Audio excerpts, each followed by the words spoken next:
Brasil, a mídia está na mão de poucos. Em 2017, uma pesquisa feita pelo Intervozes, em parceria com a Repórteres Sem Fronteiras, investigou os 50 maiores veículos de mídia impressa, rádio, televisão e internet do país.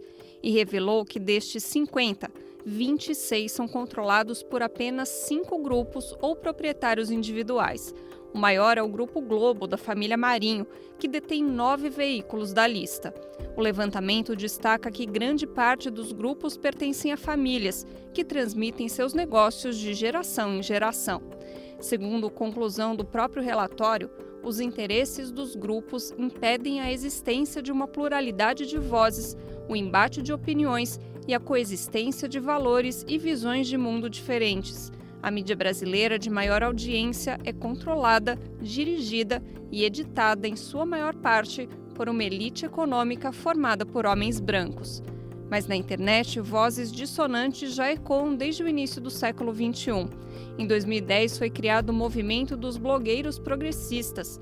Durante a campanha eleitoral daquele ano, o candidato tucano José Serra se referiu à iniciativa como Blog Sujos, e assim acabou sendo padrinho involuntário do grupo. O BDF Entrevista de hoje recebe um dos fundadores do movimento, o jornalista Luiz Carlos Azenha. Atuando há mais de 40 anos, Azenha passou pelos maiores veículos do país, como TV Globo e SBT, e foi correspondente nos Estados Unidos por quase 2 décadas. Também é criador do site Viu Mundo. Na pauta de hoje, a guerra midiática no Brasil, o governo Trump, a batalha tarifária com a China e a guerra na Ucrânia. Olá, eu sou o Rodrigo Viana e esse é o BDF Entrevista, sempre às sextas-feiras, e vou estar por aqui com um convidado super especial. Você já viu aí que o nosso convidado de hoje é o jornalista Luiz Carlos Azenha, um currículo enorme e atualmente apresenta um programa das manhãs na revista Fórum. Azenha, um prazer estar com você aqui. É um grande prazer estar aqui nesse programa de estreia do BDF Entrevista, Rodrigo. Muito bem, a minha estreia pelo menos. Como a gente falou na abertura, né, Azenha, a mídia brasileira é controlada por famílias. Quando se falava em algum tipo de regulação da mídia, lá na época em que você ajudou a criar esse movimento de blogueiros progressistas e tal, a preocupação era com esses grupos familiares, ou seja, a Globo tem muito poder, concentração, a família, enfim, outras famílias que dirigem outros grupos, né? Hoje parece que a preocupação maior se volta para as redes sociais, as gigantes internacionais. O Brasil está preparado, não conseguiu regular a mídia familiar, a Globo, SBT, Record. Vai conseguir regular e se contrapor ao poder das big techs e destas redes sociais como o X, como o WhatsApp, como, enfim, todas essas que a gente conhece? É difícil, Rodrigo, nesse momento, por causa do embate que a gente assistiu no Congresso, recente embate, aquela votação para tirar, para bloquear, para suspender a ação contra o Ramagem foi muito significativa, porque foram 315 votos. É o centrão e mais a extrema-direita que provavelmente não aceitarão a regulação midiática. Inclusive, essa ação do Eduardo Bolsonaro nos Estados Unidos contra o Alexandre de Moraes, que deve se estender a outros ministros do STF, Rodrigo, também tem relação com isso, com a questão da regulação midiática. É por isso que os Estados Unidos provavelmente vão interferir. Não é só uma questão do Alexandre de Moraes. E não é só para ajudar o Bolsonaro. Não, é porque o STF é o grande... Se você viu a entrevista que o ministro Alexandre de Moraes e a ministra Carmen Lúcia, os dois deram para a revista New Yorker, se você olhar a íntegra, eles descrevem todo esse fenômeno das fake news e eles mostram um conhecimento muito grande, que isso, o governo Trump, ele se coloca como grande defensor das big techs hoje. Então, o que pode vir contra o STF não é para ajudar só o Bolsonaro. Você deve ter visto também um vídeo recente do ministro... Barroso? Não, do Barroso não, do Flávio Dino. Flávio Dino fez uma coisa muito importante que, assim, ele fez uma fala dizendo, olha, eu recebi aqui um papel, uma ameaça. Essas ameaças que chegam via as redes sociais hoje, elas se materializam, Rodrigo. Nós não estamos mais na época do fenômeno das famílias que controlam a mídia. O fenômeno hoje é outro. É este grande embate entre as nações e as big techs.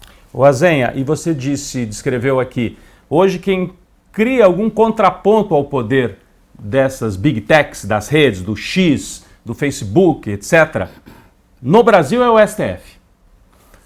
Começou a se discutir um projeto de lei para estabelecer controles e regulações. O relator era o deputado Orlando Silva, do PCdoB de São Paulo. O Arthur Lira engavetou. Né? O Arthur Lira, chefe do Centrão. Então, para os próximos anos, o que a gente pode esperar? Não vai sair regulação das big techs do Congresso. É o STF que cria algum tipo ainda de anteparo. E aí vira alvo de um poder imperial dos Estados Unidos, é isso? É isso. É justamente isso. Acho que do Congresso não sai, a não ser que no ano de 2026 a gente tenha uma mudança extraordinária no Congresso, que não vai acontecer. Então sabemos que do Congresso acho difícil, porque o lobby do Google, dessas grandes empresas da Meta, né? Lá nos Estados Unidos elas são chamadas as 7 magníficas, porque são Magnificent Seven, que são aquelas ações na Bolsa de Valores, que são as grandes empresas de mídia. Essas empresas fazem um lobby feroz. E o Brasil poderia vir a se tornar um exemplo para o mundo, como uma historiadora, uma estudiosa deste assunto, Rodrigo, da Universidade de Stanford, deu uma entrevista recente dizendo, olha, o Brasil estava se tornando um pouco a referência para o combate das fake news. Então você tem na União Europeia algum avanço e no Brasil. São os países que estão colocando algum tipo de limite ainda. Mas no caso brasileiro, como você explicava, não propriamente com uma lei, com uma regulação que você entenda do começo ao fim. Depende muito de canetada de ministro do Supremo. E aí eles se expõem como alvos destas empresas. Enquanto você falava aqui, eu pensava no seguinte, no passado os Estados Unidos sempre protegeram as suas empresas. Eram as montadoras de carro, depois as petroleiras. Hoje, as produtoras de banana lá atrás na América Central, United Fruit. Pois é, e hoje em vez de proteger a United Fruit, ou as montadoras de carro, ou as petroleiras, eles protegem, como é que é? As 7 magníficas? As 7 magníficas. São as empresas de mídia. De tecnologia, não só de mídia. São as redes sociais e mais empresas. Porque essas empresas hoje, gente, elas não são mais empresas só que está no seu celular, o Facebook. Por exemplo, o Google, não sei se vocês sabem, ele controla cabos submarinos. Então agora eles foram para outros negócios, né? Você tem a Amazon, tem uma empresa de lançamento de foguetes. Não é só o Elon Musk. Não é só, você entende? Então o Elon Musk tem a empresa o SpaceX. Essas empresas deixaram de ser só empresas de mídia. Elas estão entrando tem uma capilaridade muito grande, basta estudar. Eles estão na infraestrutura da comunicação, inclusive. Então quando o STF bate de frente eventualmente com uma dessas empresas, como aconteceu no caso do X, ele está batendo de frente com o coração do capitalismo nos Estados Unidos, é isso? Resumindo, é isso, e não é por acaso que a primeira-dama Janja foi demolida, ou tentaram pelo menos, pela fala dela sobre o TikTok lá na China. Embora, inclusive a resposta do governo chinês foi no sentido, sim, vamos enviar, mas eles não querem essa discussão. Mesmo com uma empresa chinesa, que na verdade o TikTok não é baseado na China, ele nem existe na China, né? Existe investimento chinês no TikTok, mas ele é baseado em Singapura. Então é por isso, qualquer pessoa que se torne uma porta-voz, como foi o caso da primeira-dama Janja, contra o TikTok, o Kawaii, esses vídeos curtos, que são a nova, né? Que são a mudança do planeta, da comunicação no planeta, qualquer pessoa que se coloque nesse papel será demolida. Nós vamos esperar para as próximas semanas. O governo Trump anunciou um ataque aí, medidas, sanções contra a pessoa física do Alexandre de Moraes, porque ele cumpre esse papel no Supremo. Não é porque o Alexandre de Moraes está prestes a comandar ali um julgamento que vai condenar o Bolsonaro. Não é apenas por isso. Talvez o principal seja esse ponto que o Azenha está trazendo aqui. Diante disso, Azenha, para a gente terminar esse bloco inicial, né, essa reflexão sobre mídia. O que esperar da campanha de 2026? É loucura, Rodrigo. Olha, o mundo está se transformando enquanto a gente conversa. Se você acompanha os grandes portais, e eu acompanho, inclusive, porque tenho amigos trabalhando neles, a audiência, gente, dos grandes portais, G1 e outros portais, está desabando. Por quê, Rodrigo? Porque as pessoas estão todas elas agora usando o celular, deixou de ser o computador de casa só. Os maiores acessos acontecem por celular. E o celular ele não se aplica muito bem para você abrir um site com um monte de notícia. Ele facilita muito o Instagram, Kawaii, TikTok e outras. Então, os vídeos curtos são a nova tecnologia. E aí nós estamos na fase da inteligência artificial e da pós-verdade. Acabou aquela nossa verdade em que eu e você, como jornalistas, fomos treinados. O Donald Trump, gente, recebeu o presidente da África do Sul dentro do Salão Oval, mostrou um vídeo, denunciou o genocídio branco na África do Sul. Sabe de onde era o vídeo? Foi descoberto hoje? Era do Congo, não era da África do Sul. Só que ele já lançou isso no mundo. E isso agora já está rodando, essa fake news que... Para desmentir, você não consegue, porque foi lançada dentro do Salão Oval, todo mundo falou, todo mundo propagou. Correr atrás de uma fake news assim, então, o ano que vem, gente, se preparem, porque vai ser barra pesada. Barra pesada mais uma vez. Bom, como a gente falou aqui na abertura do programa, o Azenha tem uma longuíssima experiência como correspondente nos Estados Unidos. Até apareceram umas imagens aí, o Azenha entrevistando o Gorbachev, aí foi em Moscou, né? 1988, Olha, em 1988 ele fez a famosa entrevista exclusiva com o Gorbachev, foi o último presidente, né, o último líder da União Soviética. Mas ficou baseado principalmente nos Estados Unidos, né? E aí Sim. Viajava o mundo inteiro como correspondente. É sobre isso que a gente vai falar agora, aproveitar a experiência do Azenha nesse tema, para falar um pouco dos ataques de Donald Trump aos imigrantes e desse discurso de extrema-direita que ele trouxe ainda mais acentuado nesse retorno ao poder. Vamos primeiro acompanhar uma matéria aqui. No mesmo dia em que tomou posse como presidente dos Estados Unidos, o republicano Donald Trump assinou 46 decretos. Os temas iam da ideologia de gênero à saída dos Estados Unidos da Organização Mundial da Saúde, mas o principal alvo foram os imigrantes. Desde então, pessoas que estavam nos Estados Unidos sem documentação são deportadas para seus países de origem em condições degradantes, que incluem o uso de algemas e correntes nos pés. O governo Trump firmou um acordo com o presidente de El Salvador, Nayib Bukele, para enviar criminosos estrangeiros para um mega presídio salvadorenho. Só que a ficha criminal dos supostos bandidos não foi revelada. A estratégia usada por Trump é antiga: criar um inimigo externo que pode ser culpado por todos os problemas internos. Mas o plano tem encontrado resistência na própria população estadunidense. 52% dos americanos acham que Trump foi longe demais na sua política de deportação, segundo o levantamento da CNN. As decisões de Trump mostram um país desesperado com a perda de relevância no cenário internacional. Qual o futuro da maior potência do mundo? Pois é, qual o futuro da maior potência do mundo? A matéria recupera esse ataque do Trump aos imigrantes. Enquanto nós estamos falando aqui, nas últimas 24 horas, ele promoveu mais um ataque. Ele baixou uma ordem para que a Universidade de Harvard expulse todos os estudantes estrangeiros. Azenha, quando você morou lá. Olha aí, está a fachada de Harvard. Algo impensável, né? E aí eu já te faço uma pergunta assim, ao agir dessa forma o Trump, atacando os imigrantes e impedindo, por exemplo, estrangeiros de estudarem em uma das principais universidades norte-americanas. No passado, os Estados Unidos, né, sempre tiveram poder militar, invadiram, usavam os mariners e tal, mas também tinha um soft power famoso, né? Cinema, cultura e universidade. Chamar gente de outras partes para estudar nos Estados Unidos é uma forma de dizer: venham participar do capitalismo, venham ver como é bonito. A hora que ele expulsa, não perde um pouco do soft power? Claro, Rodrigo. O Trump, o que ele está fazendo, isso deve causar muita preocupação nos Estados Unidos, ele está criando um inimigo interno, ele está trazendo de volta o inimigo interno do macartismo lá dos anos 50. E o inimigo interno quem é? Não são apenas os imigrantes. Isso que é muito mais preocupante.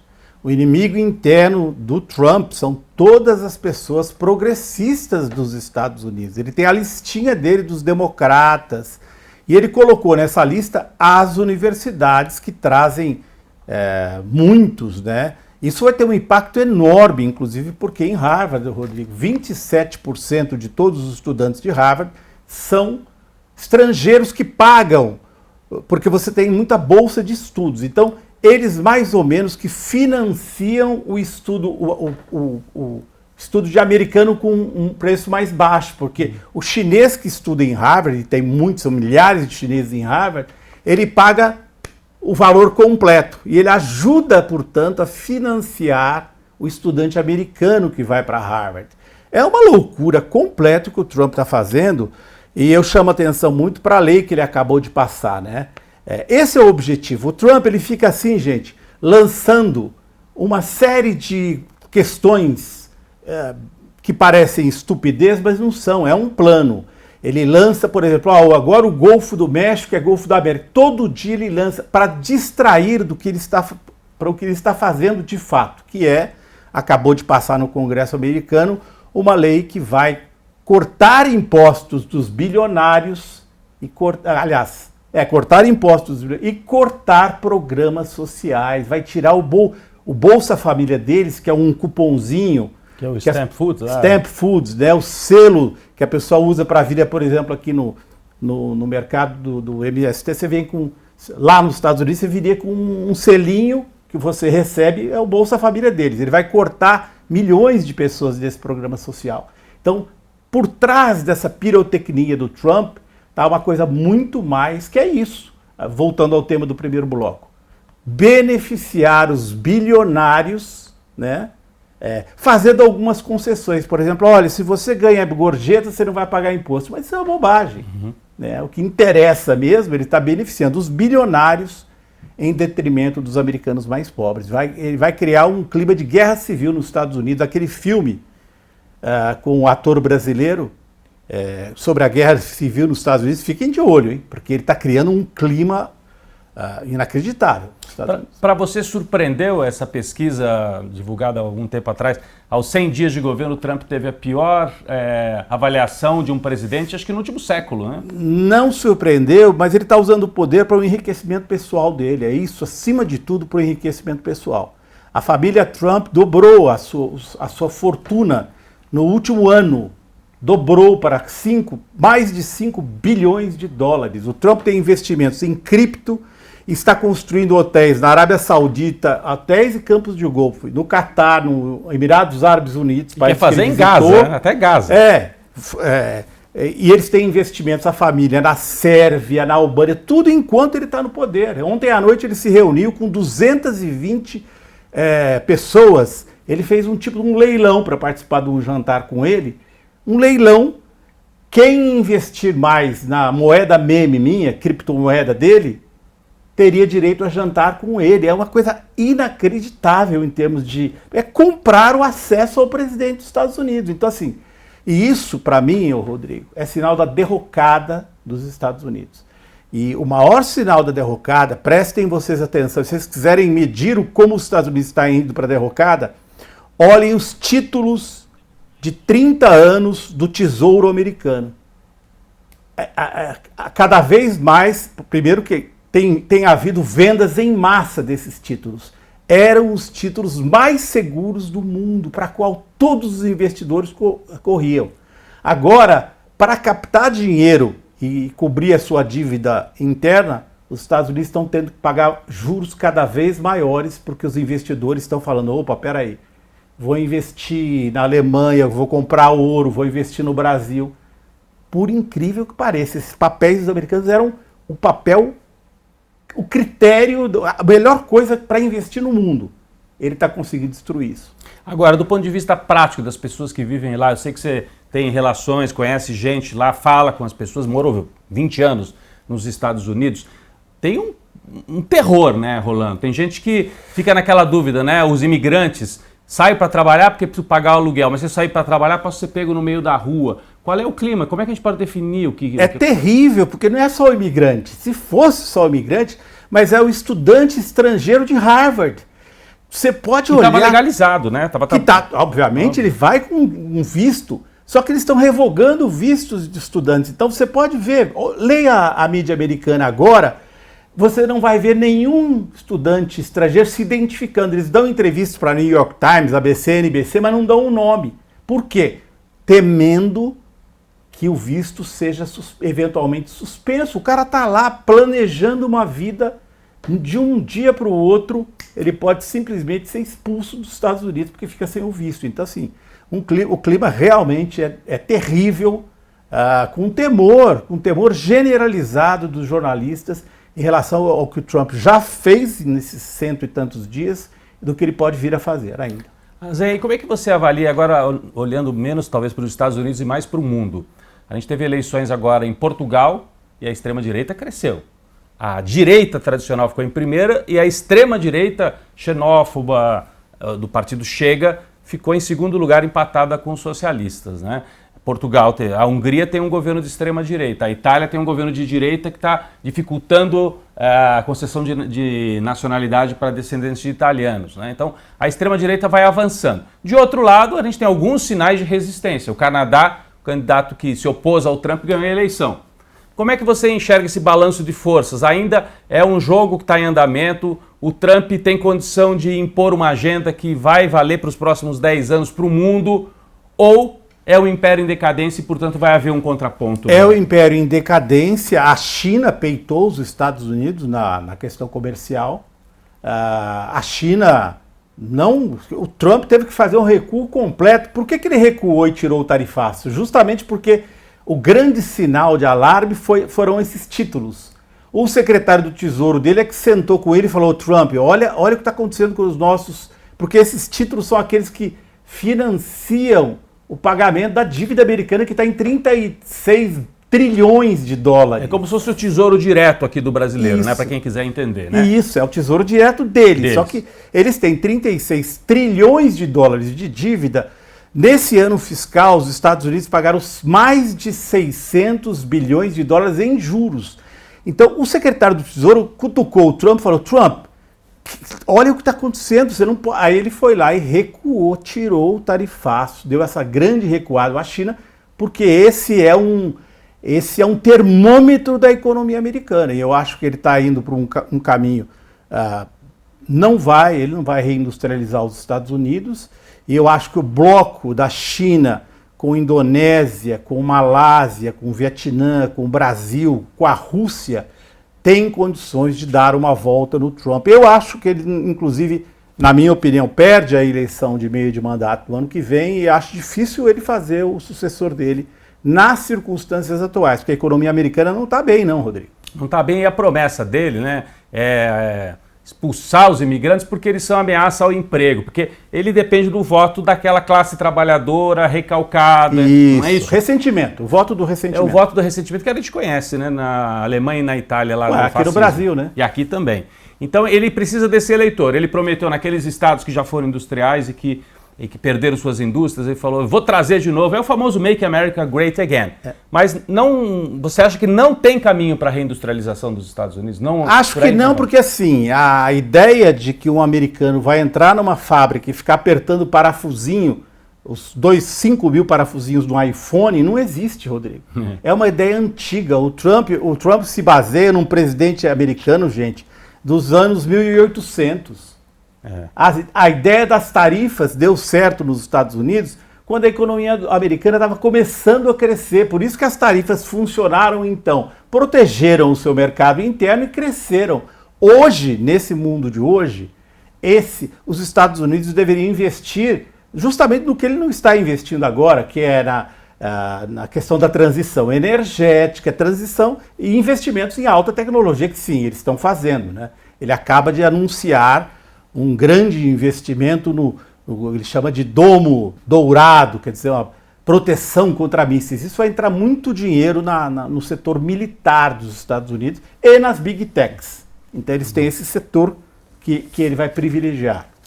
Perfeito. Agora, para o mundo, quer dizer, não dá resultado a curto prazo para essa agenda que ele prometia, então você acha que ele pode até perder a eleição Quando o Azenha fala de eleição de meio de mandato, tem a eleição parlamentar do ano que vem, para renovar o Congresso. E aí, se isso acontecer, ele fica um presidente fraco para a segunda metade. Mais fraco, e aí pode ter dificuldades. Mas a gente vê que no mundo esse discurso de direita, não tanto do lado da economia, mas desse lado de pancada nos imigrantes, a culpa é dos imigrantes, na Europa ele continua forte esse discurso, né? Rodrigo, na verdade, se você olhar, não é que todo partido de esquerda que estava no poder perdeu.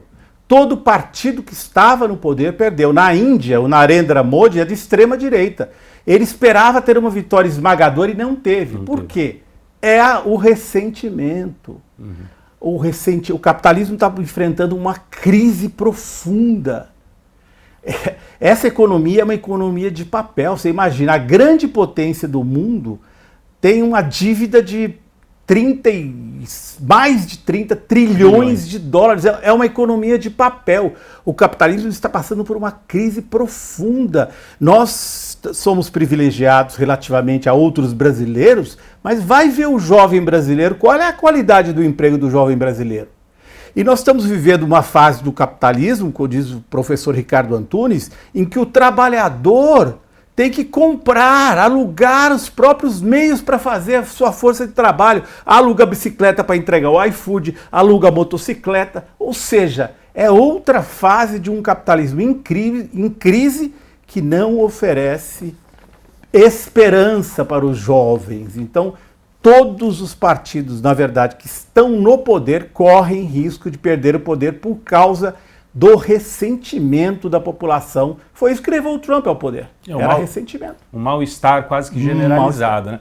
Em poucos países isso não aconteceu. O México talvez seja uma exceção, conseguiu eleger a sucessora, né? O partido de centro-esquerda no poder, e a Espanha, em que também a centro-esquerda se mantém. Austrália muito por causa do Trump, porque o candidato que perdeu na Austrália, ele se lançou como sendo o Trump australiano.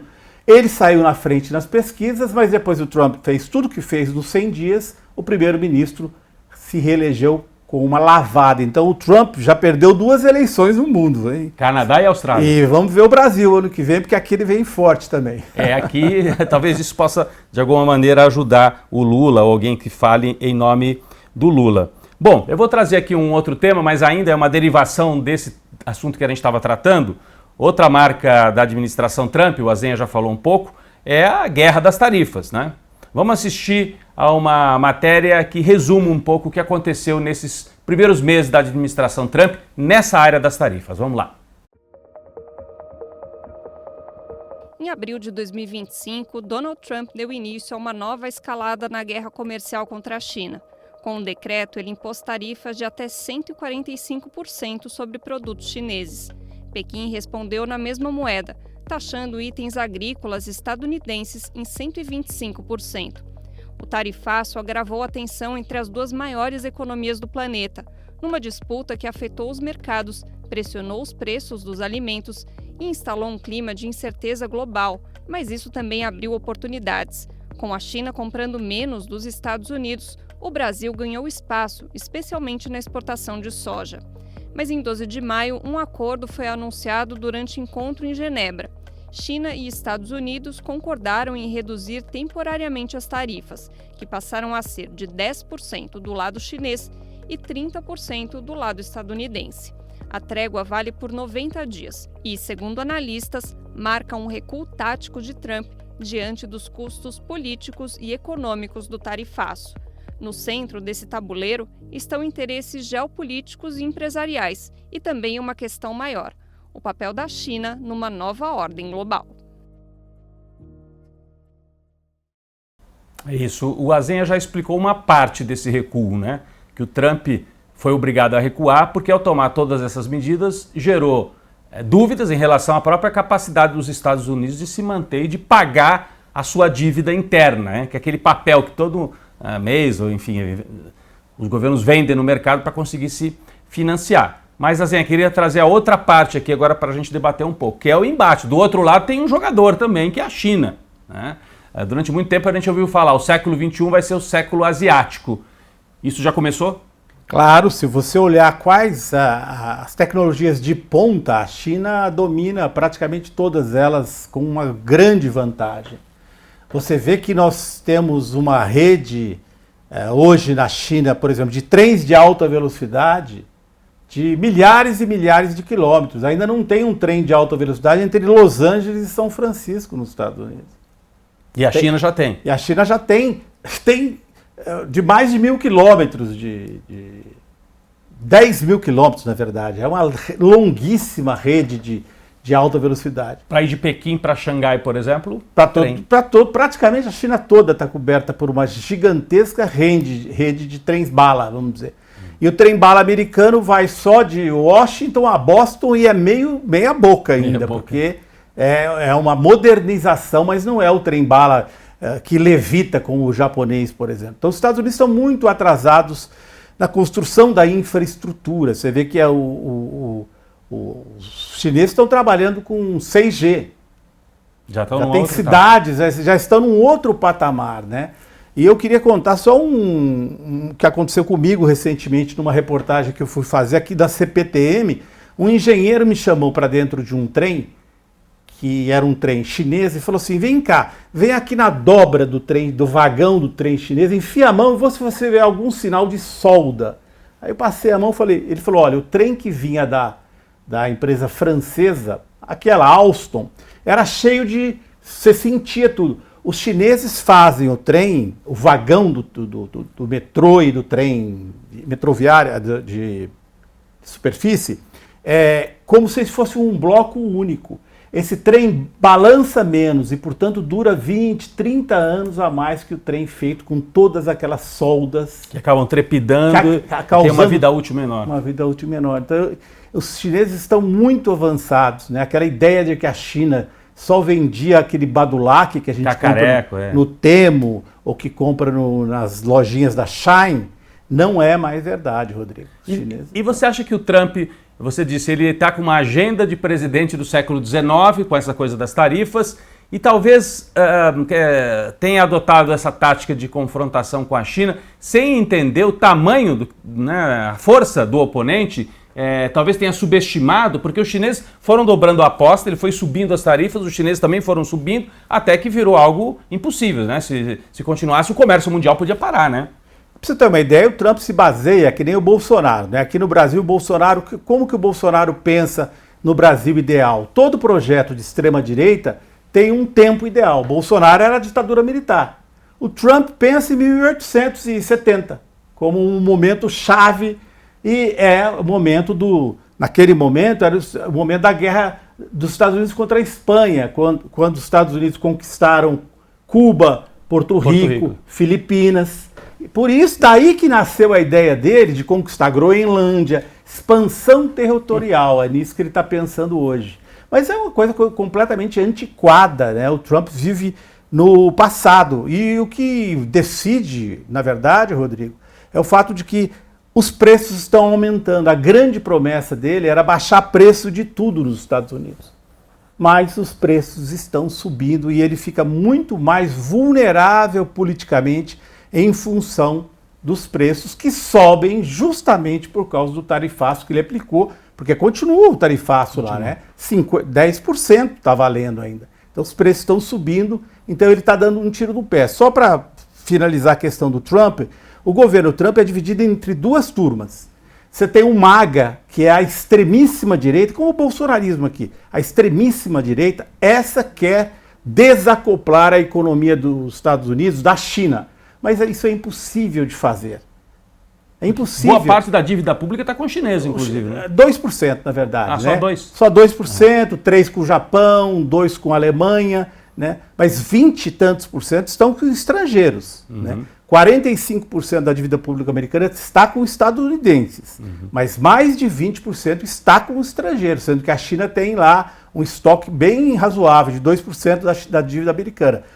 Agora, a ideia do Trump de renovar a economia americana da forma como ele quer, ele não vai conseguir, porque não é possível desacoplar hoje. Né? Então, o governo dele fica dando uma no cravo, outra na ferradura. Você falou, tem uma ala que quer desacoplar da China. O MAGA. O MAGA. A outra ala, que é a ala, vamos dizer, realista, na qual se inclui o secretário do Tesouro aqui, é a ala que fala, peraí, se for desacoplar, tem que fazer devagar, tem que fazer um jeito que a gente não vá para o buraco, como está sendo feito. Então você tem essa disputa interna muito intensa dentro do governo Trump. Ele é rachado, como o bolsonarismo no Brasil. Tem a ala enlouquecida do bolsonarismo, mas tem aquela ala mais, vamos fazer uma coisa mais devagar, aquela que levou o Bolsonaro ao centrão.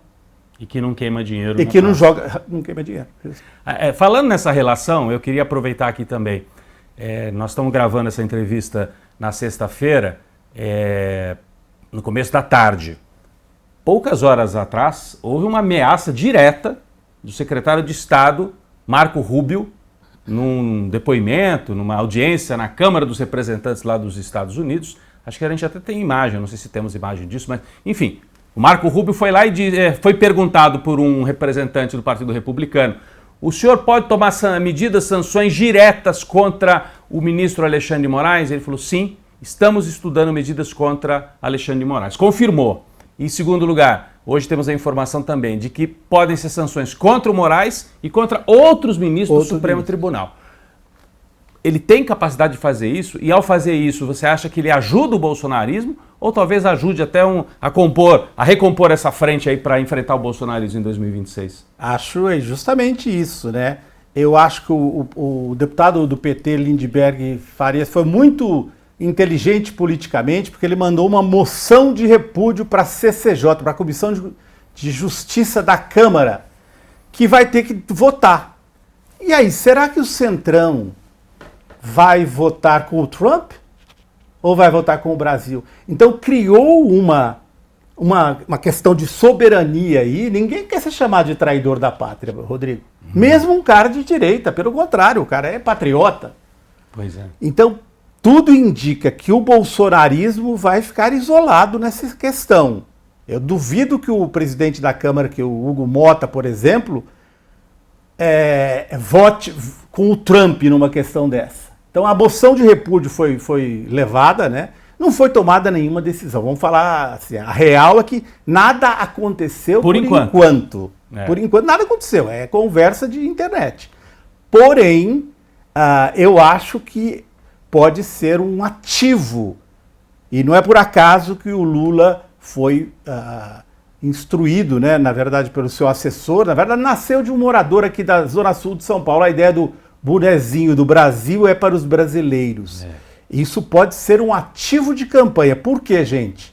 Foi um ativo de campanha na Austrália, foi um ativo de campanha no Canadá. O antitrumpismo dizendo, não, vocês não vão se meter com a gente aqui. Aqui quem manda no nosso país somos nós. Ganhou 2 eleições, Canadá e Espanha. Canadá e Austrália. E não dá para dizer que Canadá e Austrália sejam anti-estadunidenses? De maneira alguma. Não, porque estão na área de influência. E aqui no Brasil também não. Eu acho que tem uma classe média que vai continuar gostando ou sonhando em ir para Miami e tal, mas também não quer essa esculhambação total, né, de vir um presidente dos Estados Unidos, enfim, ultrapassando todos os limites. O Gilmar Mendes deu o tom, né? Se você olhar o fio do Gilmar Mendes no X, ele fala que não tem, e ele falou, e ali, ele não fez aquilo por acaso, que foi combinado no STF. Foi a resposta. E ele destacou na resposta dele a questão das redes sociais, falando, o que está por trás disso não é só bolsonarismo, não, são as big techs também. Deixou ali implícito. Muito bem, nós estamos falando do bloco, né? Que o Trump está nesse avanço, atacou a China e que se forma um bloco asiático, inclusive na produção, né? O Vietnã, a Indonésia, o ASEAN ali estava aqui, a Malásia, a China. A gente tem que falar de um outro ator importante, que é aliado da China em boa parte do tempo, a Rússia. Sim. Então, você tem de um lado os Estados Unidos em decadência, com uma Europa aparentemente em decadência, e do outro lado, Rússia e China. Eu estou trazendo para nós aqui, Azen, a questão da guerra da Ucrânia. Né? Uma guerra, muita gente se esquece, dentro da Europa, às portas da Europa. Como é que você define, depois de 3 anos, muita gente aqui no Brasil dizia, o Putin não vai aguentar, a economia russa vai naufragar, né? Mas antes de você comentar, vamos assistir uma matéria sobre esse tema. No dia 16 de maio, Rússia e Ucrânia sentaram à mesa de negociações pela primeira vez desde 2022. O encontro aconteceu em Istambul com mediação da Turquia. Mas apesar das expectativas, o saldo foi modesto. um acordo para trocar 1.000 prisioneiros de cada lado e nada mais. Zelensky chegou a viajar até a Turquia na esperança de um encontro com Vladimir Putin, mas o presidente russo nem sequer apareceu. A delegação enviada por Moscou foi chamada de farsa pelo presidente ucraniano. Ainda assim, os dois lados prometeram manter o diálogo. A guerra na Ucrânia já dura mais de 3 anos e vai muito além das fronteiras do leste europeu. Segundo o diplomata espanhol Jorge Descalar, autor do livro O Fim de uma Era, as guerras aceleram a história e a da Ucrânia pode mudar a ordem geopolítica criada no pós-guerra, marcando o fim do domínio ocidental no mundo. Com economias estagnadas, crises políticas internas e a ameaça de novas tarifas dos Estados Unidos, a Europa vê sua influência diminuir cada vez mais. O centro de gravidade da economia mundial migra para a Ásia, enquanto países do sul global buscam novas regras para o jogo geopolítico. Eu achei bem interessante que a nossa equipe destacou esse livro, né, esse especialista espanhol que fala O Fim de uma Era, e tem a ver com tudo que a gente vinha conversando aqui. De um lado a economia, de outro lado a geopolítica.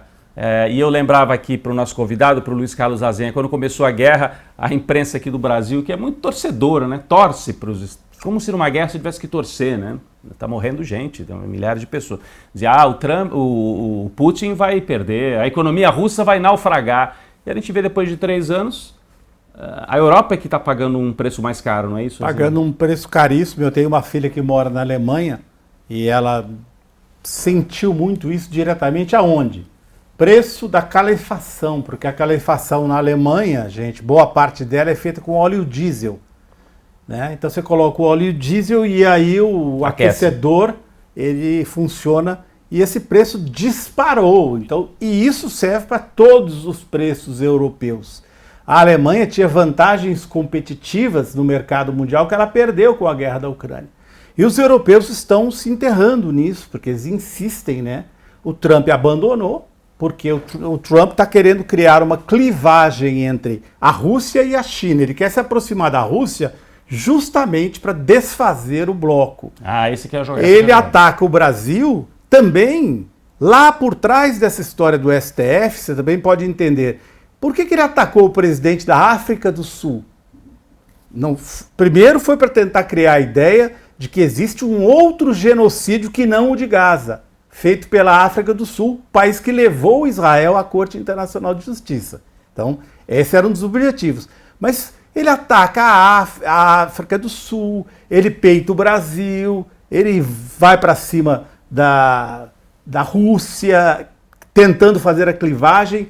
O Trump ele não aceita de maneira nenhuma aquela questão que os BRICS estão fazendo. Inclusive o Brasil acabou de fazer com a China, que é fazer trocas comerciais que não passem pelo dólar. Essa é uma coisa que ele não aceita de forma alguma, mas é uma coisa que aos pouquinhos vai se concretizando. Então quando ele tira os Estados Unidos da guerra da Ucrânia e dá um sinal positivo para a Rússia para tentar desfazer o bloco, principalmente o bloco Rússia-China. Exatamente, criar uma clivagem ali e ter, por exemplo, acesso aos minerais raros que ele precisa e que a China tem um controle praticamente total do mercado dos minerais raros. E na Ucrânia tem muito. E na Ucrânia tem muito e na Rússia tem muito. Uhum. Então ele está criando uma... E outra, para ele, por exemplo, o sonho dele de conquistar a Groenlândia, ele teria que aceitar, por exemplo, que a Rússia tivesse uma esfera de influência dela. Portanto, olha, a Ucrânia, tudo bem, fica para a Rússia, é a sua esfera de influência,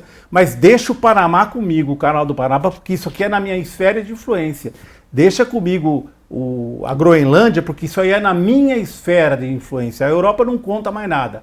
Vamos criar 3 esferas de influência, da China, a da Rússia e a nossa americana. É essa que está o raciocínio por trás disso, dessa política do Donald Trump, é justamente essa. E a guerra da Ucrânia está ganha pela Rússia.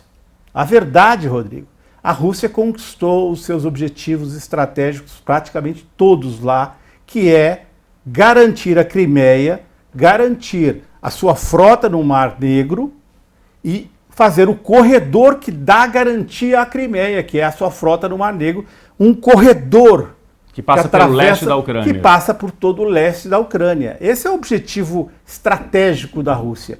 Nós precisamos criar um corredor terrestre suficientemente largo para garantir a Crimeia e a nossa frota naval, porque eles não têm porto de água quente.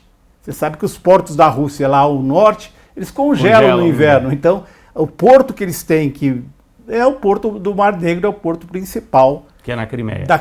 Que é na Crimeia, que é esse país gigantesco, que a Rússia é o porto mais importante do ponto de vista militar. Mas eu queria que você, então, para a gente encerrar, colocasse o Brasil nisso tudo. Nós estamos vendo a guerra Estados Unidos-China, guerra tarifária, o Brasil ficou ali no meio do caminho, tentando tirar algumas vantagens, dizendo as tarifas contra o Brasil não foram tão pesadas assim, a gente negocia. E também, nesse outro momento, então tem a análise econômica e a análise geopolítica. O Brasil está dentro dos BRICS, mas o Brasil é visto pelo Trump como área de influência dele. Quando você diz que o Trump aceita, entre aspas, mas aceita, que a Rússia domine uma parte da Ucrânia, porque ele também quer tomar eventualmente o Panamá e a Groenlândia, e ele quer ter a área de influência de volta à América para os americanos. Que espaço sobra para o Brasil que não tem força nuclear e tem essas forças armadas que a gente conhece que se preocupam mais em dar golpe de Estado do que outra coisa? Sobra muito pouco espaço. Acho que o Brasil tem que fazer uma política moderada em relação aos BRICS, manter as suas relações com os Estados Unidos, que o Brasil, na verdade, Rodrigo, o Brasil não tem soberania.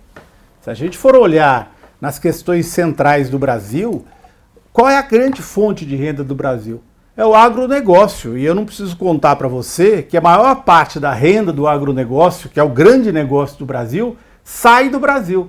Por quê? As sementes do Brasil não controla, os venenos que são colocados da agricultura são todos produzidos e geram lucros fora do Brasil. A silagem é toda controlada por empresas internacionais e o transporte, todo o transporte que leva os produtos brasileiros para o exterior também não é uma empresa brasileira que faz. Então, o grosso do agronegócio gera renda para empresas internacionais. O que fica aqui? O fazendeiro compra a Hilux, que não é fabricada no Brasil, aliás, né? Ou é fabricada no Brasil, mas é japonesa. Então ele compra a Hilux da Toyota, compra o carro da Mitsubishi, compra o fazendeiro, então ele tem uma vida razoável e tem lá o cara que faz. Mas o Brasil é um país muito ainda pouca soberania no sentido assim, o Brasil não controla a Petrobras totalmente, o Brasil não controla a Carajás, que é a nossa grande exportadora de ferro, né? Produtora de minérios, né? O ritmo de produção de Carajás não é ditado pelo Brasil, é ditado pela Vale e pelos interesses externos. O Brasil não faz o preço do minério que ele vende lá fora. Então assim, faz com pouca soberania. Pouquíssima. Então o Brasil não controla mais a sua energia elétrica, não controla mais as suas comunicações, nem, se você olhar, inclusive, as comunicações do governo brasileiro, parte do exército brasileiro depende do Starlink do Musk. O Musk é só pegar com a tecnologia avançada, é só pegar o celular dele e ele sabe, olha, esse navio brasileiro está em tal ponto agora, porque ele controla a comunicação. Então, a soberania brasileira é muito reduzida. Nós temos que usar o soft power que nos restou, né? Que é principalmente um sujeito chamado Lula, né? Isso. Principalmente isso. Mas eu queria agradecer demais aqui a presença do Luiz Carlos Arzenha, jornalista com mais de 4 décadas de experiência, trabalhou nos grandes meios de comunicação brasileiros, que estão também em decadência, né, Arzenha? A gente estava falando absoluta e total. E que hoje tem esse trabalho importante também na internet. Aliás, foi o primeiro a fazer um documentário sobre a tentativa de golpe do 8 de janeiro, está lá na revista Fórum, né? 3 episódios, eu convido para quem quiser assistir os episódios em que o Arzenha conta essa história ali entre 2022 e 2023. Obrigado, Arzenha, até uma próxima. Obrigado. Valeu. Pelo convite. Nós ficamos por aqui, gente. O BDF Entrevista agradece a sua audiência.